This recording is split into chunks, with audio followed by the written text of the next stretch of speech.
हमारी आबादी 1921 के बाद में स्टेडीली बढ़नी शुरू हो गई। उसकी वजह ये थी कि हमारी डेथ रेट घट गई और उसमें सबसे बड़ा कंट्रीब्यूशन था एंटीबायोटिक्स का या एंटी माइक्रोबियल्स का, क्योंकि पहले कई सारे इन्फेक्शन ऐसे होते थे जिसमें पूरा का पूरा गांव खाली हो जाता था। इसी तरीके से एंटीबायोटिक का अगर हम दुरुपयोग करते रहेंगे तो हम अपनी अगर आने वाली नस्लों को भी बहुत ज्यादा नुकसान करेंगे। उनके लिए ऑप्शन ही नहीं बचेंगे। माइल्ड सिम्टम्स हैं, सेल्फ लिमिटिंग डिसीज है, कुछ दिन में ठीक हो जाती है, तो एंटीबायोटिक नहीं लेना चाहिए। मुझे ये समझाइए कि डॉक्टर हमेशा ये जोर देते हैं कि आपको पूरा कोर्स करना है एंटीबायोटिक का, ये क्यों ज़रूरी है? देखिए, अगर आप किसी भी ऑर्गेनिज्म को, किसी भी बैक्टीरिया को आधा अधूरा ट्रीट करेंगे, मैं इसको आपको एग्जांपल दूं, अगर आपने सांप में चोटिल कर दिया सांप को, तो सांप अगली बार ज़्यादा जोर से आक्रमण करेगा आपको, फिर वो आपको संभलने का मौका नहीं देगा। ये लग रहा है कि आने वाले 25-30 सालों में एक सामान्य इन्फेक्शन भी जानलेवा हो सकता है। ये एंटिसिपेट किया जा रहा है कि हम सन 50 तक पहुँचते पहुँचते ड्रग रेजिस्टेंस का, जो एंटीबायोटिक रेजिस्टेंस है, उसकी बहुत बड़ी कीमत चुकाने वाले हैं और उसमें मिलियंस में अपने लोगों को लूज करेंगे। भारतवर्ष में 2 भारतवर्ष हैं। एक जेंटरी वो है जो एंटीबायोटिक को लेकर के बहुत ज़्यादा फोबिक रहती है, वो हर साइड इफेक्ट को एंटीबायोटिक से जोड़ना शुरू कर देते हैं, which is also not right. और एक वो जेंटरी है जो बहुत ज़्यादा तादाद में है, जो हर किसी सिचुएशन में एंटीबायोटिक्स को लेना पसंद करती है या ले लेती है। दोनों ही गलत हैं।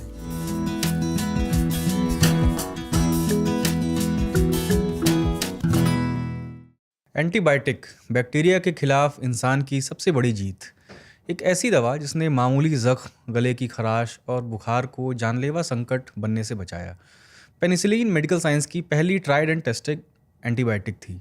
दिलचस्प बात यह है कि इसकी खोज किसी महान योजना के तहत नहीं, बल्कि एक भूल, एक खुली खिड़की और एक गंदे से प्लेट से हुई थी। पेनिसिलिन के बाद इन्फेक्शन के ट्रीटमेंट की दुनिया पूरी तरह से बदल गई, या कहें आसान हो गई। सर्जरी सेफ हो गई और बच्चों की डिलीवरी भी आसान हुई। करोड़ों लोगों की ज़िंदगियां बची इससे। लेकिन आज यही दवा सवालों में है। क्या हम इसे ज़रूरत से ज़्यादा इस्तेमाल कर रहे हैं? और क्या यही लापरवाही भविष्य की कोई बड़ी बीमारी बनने वाली है? नमस्ते, मेरा नाम अतुल है। हमारे साथ हैं फोर्टिस हॉस्पिटल ग्रेटर नोएडा के इंटरनल मेडिसिन डिपार्टमेंट के डायरेक्टर डॉक्टर दिनेश कुमार त्यागी, जिनसे आज हम एंटीबायोटिक की ताकत, उसकी सीमाएं, उसके सही इस्तेमाल को समझने की कोशिश करेंगे। Welcome sir. धन्यवाद। सर, एंटीबायोटिक्स एक टॉपिक हमने चुना है। इसके पहले आप थोड़ा ये समझा पाएँ कि बैक्टीरिया क्या है और एंटीबायोटिक क्या है, गुड बैक्टीरिया और बैड बैक्टीरिया में, और एंटीबायोटिक का इस्तेमाल और इसका जो पूरा कंसेप्ट है। मेरे ख्याल से केवल हमें अपने आप को कन्फाइन बैक्टीरिया तक नहीं रखना चाहिए। हमें जो माइक्रोब्स हैं उनके सभी को इंक्लूड करके बात करनी चाहिए। उसमें वायरस भी आता है, उसमें बैक्टीरिया भी आता है, उसमें फंगस भी आता है, उसमें प्रोटोजोअल इन्फेक्शंस भी आते हैं। कहने का मतलब जो कीटाणु है वो कई तरीके के हो सकते हैं। पर हाँ, रिसेंटली जो भी बात चल रही है वो ज़्यादा एंटीबायोटिक्स को लेकर के चल रही है। एंटीबायोटिक वो दवाइयाँ होती हैं जो बैक्टीरिया को मारने के काम आती हैं। हाँ, आपने एक बहुत अच्छी बात करी कि हमारे कौन से बैक्टीरिया अच्छे हैं और कौन से बैक्टीरिया बेकार हैं या खराब हैं। तो अगर हम ये मान के चलें कि सारे बैक्टीरिया ही हमारे लिए हानिकारक हैं, तो ऐसा सही नहीं है। बहुत सारे बैक्टीरिया हमारे शरीर के लिए लाभकारी भी हैं। तो जब भी हम कोई भी दवाई का इस्तेमाल करें तो हमें बहुत सोच समझ के इस्तेमाल करना चाहिए। अच्छा, और इसका बहुत इस्तेमाल वैसे तो डॉक्टर की प्रिस्क्रिप्शन से होना चाहिए, लेकिन ओवर द काउंटर अभी अवेलेबल हैं बहुत सारी एंटीबायोटिक, बहुत सारी ब्रॉड स्पेक्ट्रम की एंटीबायोटिक भी। और इसका सबसे आम इस्तेमाल सर्दी, ज़ुकाम, खांसी, बुखार में किया जाता है। और फिर हम ये भी सुनते हैं एक तरफ कि इनको वायरल है। तो अगर वायरल डिजीज़ है तो एंटीबायोटिक क्यों, और सामान्य खांसी, बुखार में एंटीबायोटिक कब देनी चाहिए? देखिए, ये बिल्कुल जायज़ मसला है कि हम बहुत सिंपल सी कंडीशंस के लिए या बिना ये सोचे समझे कि इसमें कितना एंटीबायोटिक की ज़रूरत है, हिंदुस्तान में हम इसका बहुत ज़्यादा उपयोग करने लगे हैं। उसके पीछे बहुत सारे कारण हैं जिसको हम डिस्कस करेंगे। लेकिन इस प्रकार का प्रयोग निश्चित रूप से बहुत ज़्यादा हानिकारक है और किसी भी एंटीबायोटिक या किसी भी एंटी माइक्रोबियल का इस्तेमाल बहुत सोच समझ के किया जाना चाहिए। पहले हमें तय करना चाहिए कि वास्तव में इस एंटी माइक्रोबियल एजेंट की ज़रूरत है या नहीं है। अगर है तो कितनी डोज में, कितने समय के लिए, किस प्रकार से, वो सब चीज़ों को, सब बारीकियों को पहले हमें समझना चाहिए। हमें जस्ट लाइक दैट इस प्रकार की चीज़ों को मिसयूज़ नहीं करना चाहिए। और थोड़ा सा आप मुझे वायरल और बैक्टीरियल इन्फेक्शन को भी समझा दें, क्योंकि वायरल इन्फेक्शन में एंटीबायोटिक कैसे लोग यूज़ करते हैं, क्या ये कन्फ्यूज़न है वायरल? जो वायरल कंडीशंस हैं वो बेसिकली इसको हम हिंदी में विषाणु कहते हैं। विषाणु या वायरस है, it is a connecting link between living being and dead. ये मृत और जीवित के बीच की जो कड़ी है वो वायरस है। हिंदी में इसको हम विषाणु कहते हैं। This is the simplified form of life. Virus की खासियत क्या होती है कि जिस शरीर में घुसता है वो उसी का रूप धारण कर लेता है। तो एंटी वायरल मेडिसिन बनाने में इसलिए डिफ़िकल्टीज आती हैं। हालांकि पिछले कई सालों में बहुत सारी एंटी वायरल मेडिकेशंस भी बनी हैं, बट फिर भी उसमें डिफ़िकल्टी आती है। वायरस में एक अच्छी बात ये होती है कि ज़्यादातर वायरस को हमारी बॉडी कुछ दिन के बाद में अक्सर मैनेज कर लेती है। सभी वायरस को नहीं, लेकिन ज़्यादातर को मैनेज कर लेती है। तो ऐसी स्थिति में हम अगर बिना बात एंटीबायोटिक जो वायरस के लिए बना ही नहीं है उसका अगर प्रयोग करते हैं तो उससे लाभ की बजाय नुकसान होने की संभावना ज़्यादा होती है। लेकिन कुछ तो सर ये दिखते हैं, मैं सॉरी इंटरप्ट कर रहा हूँ आप, कुछ तो सिम्टम्स आराम दिखते हैं लोगों के। ज़ुकाम में लोग एंटीबायोटिक ले रहे हैं और वो वायरल इन्फेक्शन ही है, अगर फिर भी लोग कहते हैं कि नहीं हमको फ़ायदा हुआ। क्या ये भ्रम है? देखिए, वायरल कंडीशन क्या होंगी, अब अगर मैं कहूँ कि भाई वायरल और बैक्टीरियल में कैसे फ़र्क करें, तो वायरल कंडीशन क्या होंगी, यूजुअली वो एयरबॉर्न डिसीज ज़्यादातर होती हैं। कुछ वेक्टर बॉर्न भी हो सकती हैं, इंजेक्शन से भी हो सकती हैं। लेकिन अमूमन जो हम common day to day language में अगर हम बात करते हैं तो बेसिकली वो ड्रॉपलेट ट्रांसमिशन से फैलने वाली दिक्कतें होती हैं। मैंने खांसा, दूसरे को जुकाम हो गया, इस तरीके की बीमारियां होती हैं। वो यूजुअली सेल्फ लिमिटिंग होती हैं, बहुत लंबे समय तक नहीं चलती हैं और सिम्टम बहुत ज़्यादा मेजर नहीं होते हैं, माइल्ड होते हैं। जबकि बैक्टीरियल इन्फेक्शन में इसका उलट हो सकता है कि इन्फेक्शन बहुत लंबे समय तक चलता रहे, बहुत सीवियर किस्म का हो और बहुत सारी दवाई जो हम अंटमंट कई बार खाते हैं उसको लेने से भी कंट्रोल ना हो।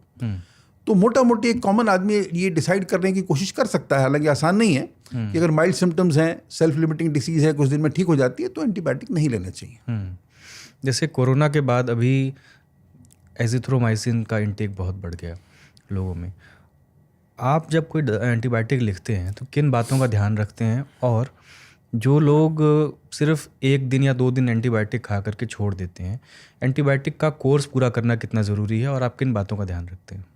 देखिए, पहले तो ये तय होना चाहिए कि जो सामने इन्फेक्शन वाला व्यक्ति है, ये जो पेशेंट है, उसको है क्या मैटर। क्या वो इन्फेक्शन है? अगर इन्फेक्शन है तो क्या वो बैक्टीरियल है?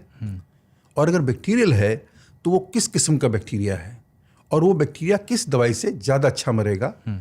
सही तरीका तो ये है कि हम सब चीज़ों को पहले जज करें और हम भी कोशिश करते हैं अपनी प्रैक्टिस में कि इसको प्रॉपर तरीके से जज करने के बाद ही एंटीबायोटिक प्रिस्क्राइब किया जाए। और एक बार अगर एंटीबायोटिक प्रिस्क्राइब किया जाता है तो उसको प्रॉपर डोज में प्रॉपर समय के लिए ठीक से लेना बहुत ज़रूरी है। उसको किस तरीके से लेना है, कितनी बार लेना है, कितने समय तक लेना है, ये सब पेशेंट को ठीक से समझना चाहिए और तभी उसका सही से प्रयोग करना चाहिए। और आप ये कह रहे हैं तो डायग्नोज कैसे होगा कि बैक्टीरिया है कौन सा? एक तो मैंने सुना है कि ब्लड कल्चर एक जांच है बैक्टीरिया के डायग्नोज करने की, लेकिन उसकी रिपोर्ट भी बहुत देर में आती है। तो अगर किसी को पेट में इन्फेक्शन है तो कुछ तो एंटीबायोटिक शुरू करनी पड़ती है, तो फिर कैसे ये डिसाइड होता है? नहीं, आप सबसे पहले तो पेशेंट के हिस्ट्री लेंगे, उसके सिम्टम्स जानने की कोशिश करेंगे, फिर आप उसको क्लिनिकली एग्जामिन करेंगे। उसके बाद आप कुछ डिफरेंशियल डायग्नोसिस बनाएंगे कि भाई यही संभावनाएं हो सकती हैं। और जैसा आपने कहा, निश्चित रूप से हमें ऐसे पेशेंट में कुछ टेस्ट भी करने होते हैं, जैसे ब्लड कल्चर है या अगर यूरिन में प्रॉब्लम है तो यूरिन कल्चर है या यूरिन रूटीन टेस्ट है। इसके अलावा हम बहुत सारे ऐसे टेस्ट भी करते हैं जिनके नतीजे बहुत जल्दी आ जाते हैं, जैसे कंप्लीट ब्लड काउंट है या कुछ और भी इस किस्म के बहुत सारे टेस्ट होते हैं जिनको किया जा सकता है। तो उन सब टेस्टों को मिला जुला करके आप एक अपना टेंटेटिव डायग्नोसिस बनाते हैं और उसके बिना पे जो भी एंटी माइक्रोबियल आपको उचित लगता है, आपको लगता है इसकी ज़रूरत है या नहीं है, उसके हिसाब से, और कौन सा एंटी माइक्रोबियल या कौन सा एंटीबायोटिक आपको देने की ज़रूरत है, उस हिसाब से फिर आप उसको शुरू करते हैं।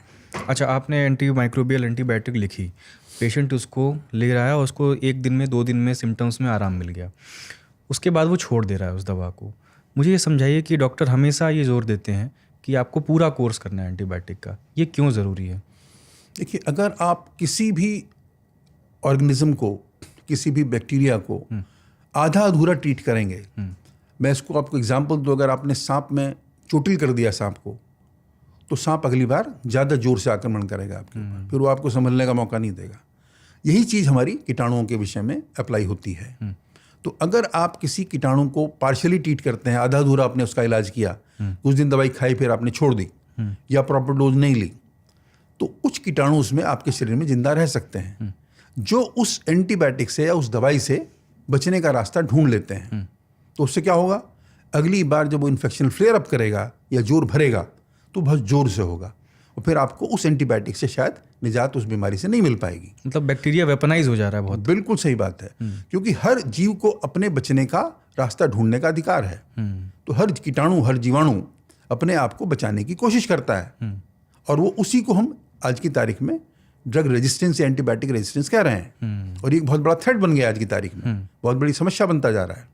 तो एंटीबायोटिक रेजिस्टेंस जो आप बता रहे हैं, ये मिसयूज से ही फैला है ये।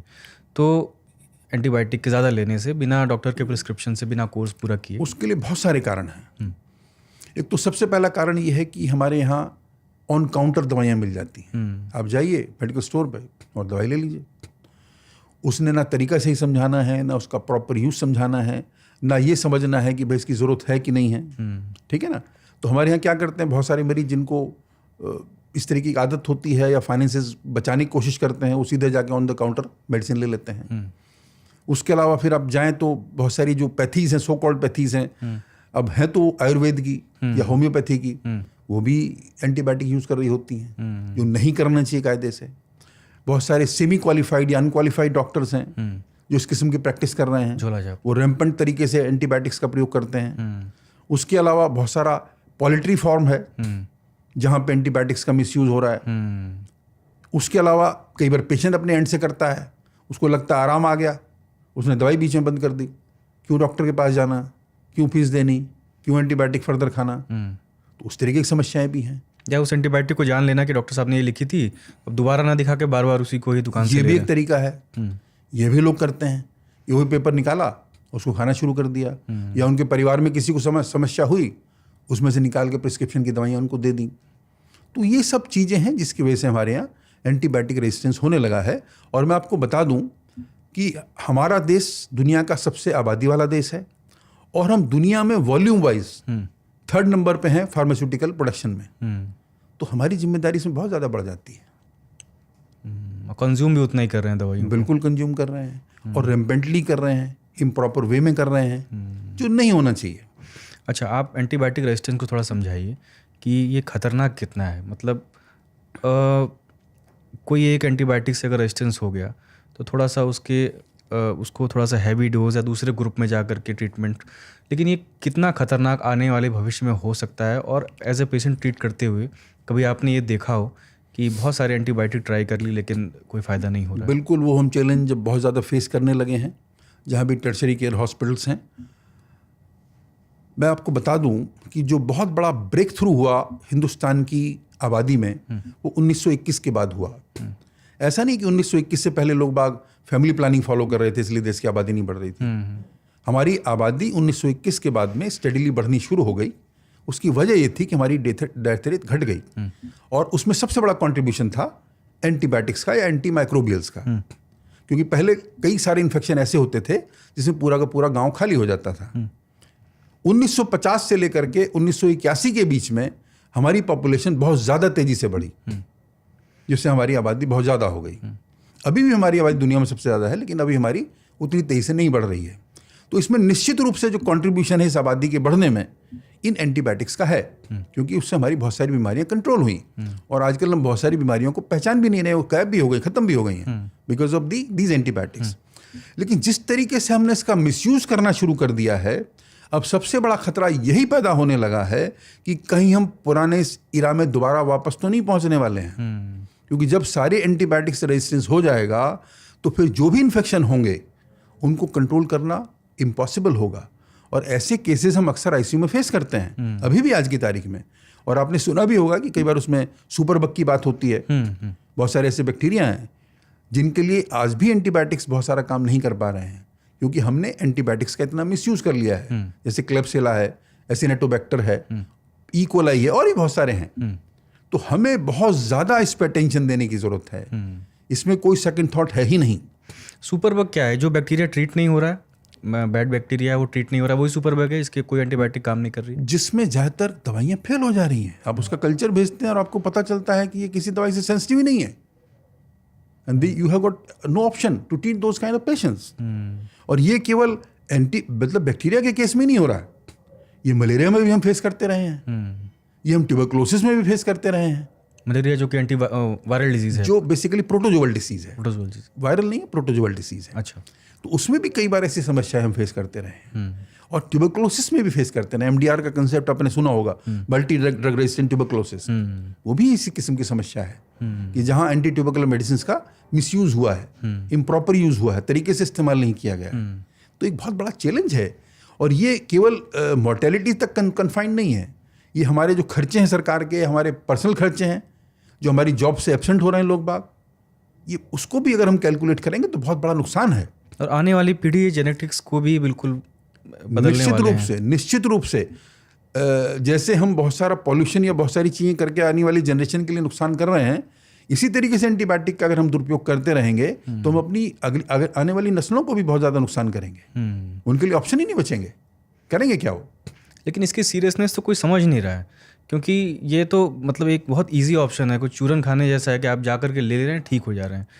लेकिन ये नहीं पता लग रहा है कि आगे जब आप सच में, अभी तो यंग हैं, आपका शरीर जो है बीमारियों को झेल ले रहा है, लेकिन जब सच में कोई ऐसी फेटल डिजीज़ आपको होगी तब तो बिल्कुल ही मुश्किल होगा एंटीबायोटिक का इस्तेमाल। कुछ निश्चित रूप से, इसलिए लोगों में अवेयरनेस का होना बहुत ज़रूरी है, आम जनता को इसके लिए जागरूक करना ज़रूरी है, और इसके साथ साथ मेडिकल फेटर्निटी को भी इसके लिए जागरूक करने की ज़रूरत है।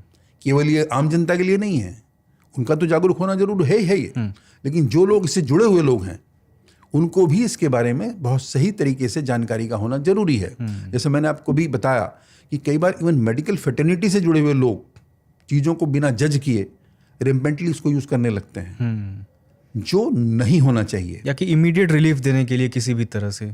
उसके कई सारे कारण कहूँगा मैं। उसमें कई बार फाइनेंसेस के रीजन होते हैं, कई बार आदमी का माइंड सेट होता है, और कई बार हम पेशेंट को इम्प्रेस करने की कोशिश भी करते हैं बहुत जल्दीबाजी में, जो नहीं होना चाहिए। हाँ, गांव में बहुत सारे ऐसे डॉक्टर हैं जिनके बारे में लोग कहते हैं कि इनकी दवा हमको सूट करती है।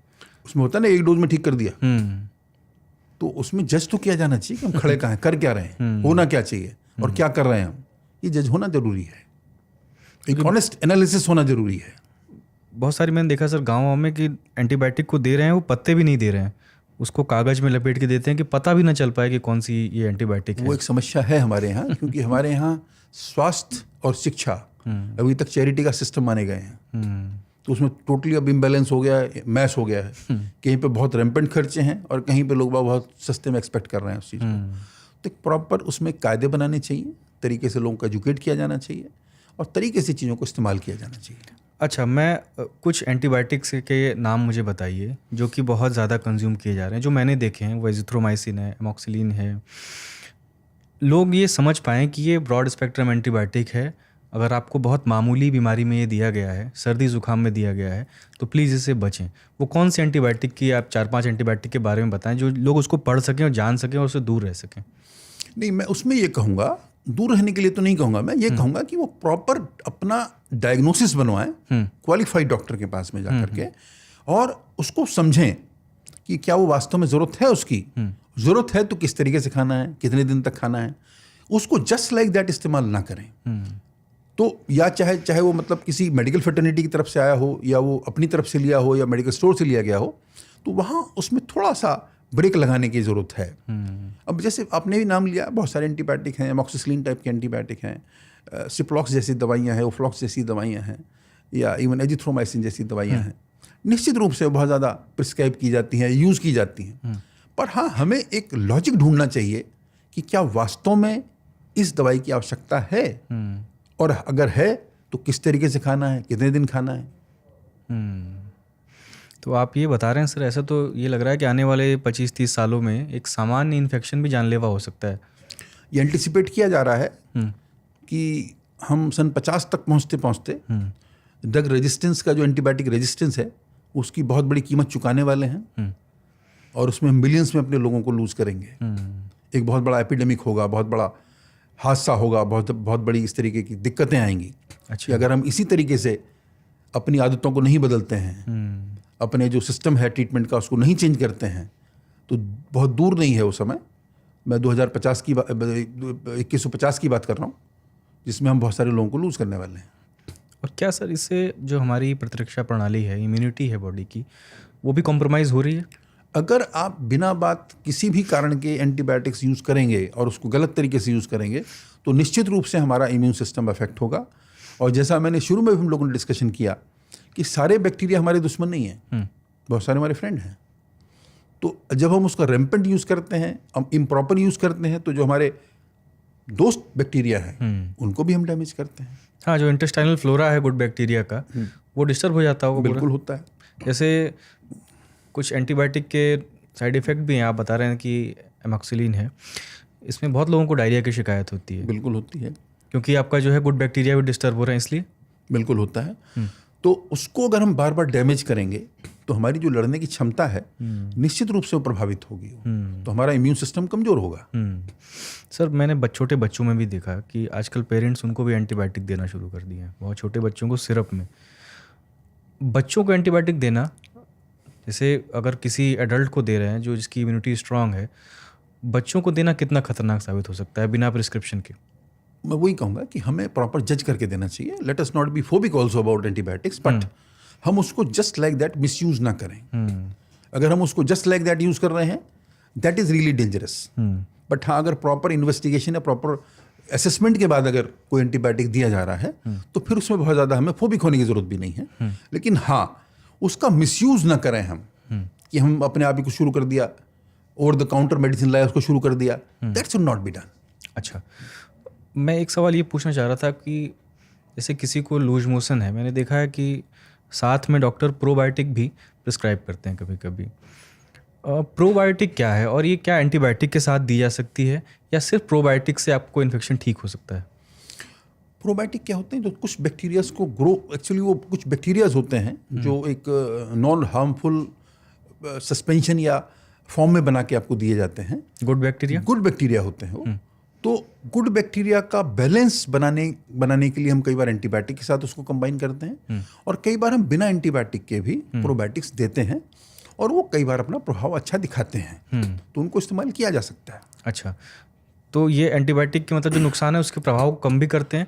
तो क्या मतलब सिर्फ प्रोबायोटिक से भी इन्फेक्शन आपका ठीक हो सकता है अगर कोई दिक्कत है आपको? कुछ कंडीशंस में हो सकता है। अच्छा, अभी उतना चलन नहीं है इसका, उतना यूज़ नहीं हो रहा है? नहीं, आजकल तो काफ़ी यूज़ होने लगा है, पर इस्तेमाल करने से लाभ हो सकता है। सर, एंटीबायोटिक डिपेंडेंस को कम कैसे किया जाए फिर? क्या इसमें वैक्सीनेशन जो है कोई सहायता कर सकती है? नहीं, वैक्सीनेशन का तो निश्चित रूप से आविष्कार इसलिए किया गया था कि डॉक्टरी में कहा जाता है prevention is better than cure. तो कोई भी बीमारी पैदा ही ना हो, वही वैक्सीनेशन का सिद्धांत है।